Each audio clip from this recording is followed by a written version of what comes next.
आरटीओच्या red कार्डची डीपीसीमध्ये चर्चा आहे। आरटीओची वसुली मोहीम आमदार खासदारांच्या निशाण्यावरती आलेली पाहायला मिळते। शेतकरी देवदर्शनाला आलेल्यांची वाहनं न अडवण्याच्या सूचना देण्यात आल्या।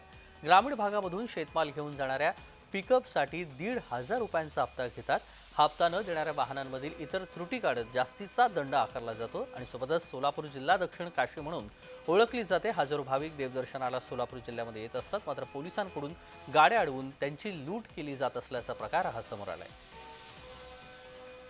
सगळ्यात महत्त्वाचं जे टमटम पिकअपवाले आहेत, जे ग्रामीण भागातनं माल घेऊन सोलापूरला येतात किंवा ज्या मार्केट कमिटीला जाताना RTO इन्स्पेक्टर त्या ठिकाणी त्याचं जर 1100 किलोचं पासिंग आहे, 1500 किलोचं पासिंग आहे आणि त्याच्यात जर 200-300 किलो जास्त आलं तर त्याला 26,000 28,000 दंड करतात।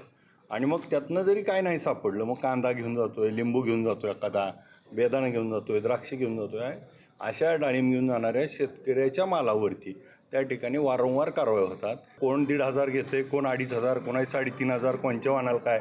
मग हे सगळं त्या ठिकाणी थांबलं पाहिजे, ही आम्ही पालकमंत्र्यांकडे आणि तरी पालकमंत्र्यांनी तशा कडक सूचना दिल्यात।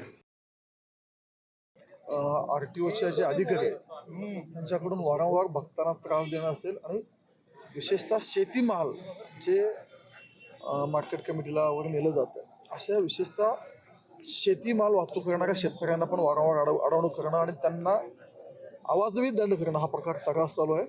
मी माननीय मुख्यमंत्री साहेबांच्या कानावर हा विषय घातला, लेखी पत्र दिलेलं आहे आणि माननीय मुख्यमंत्र्यांनी RTO कमिशनर जे आहेत त्यांना त्वरित सूचना दिल्या आहेत की असे कोण काम करत असतील अशा अधिकाऱ्यांवर कारवाई करा, अशा सक्त सूचना माननीय मुख्यमंत्र्यांनी दिल्या आहेत।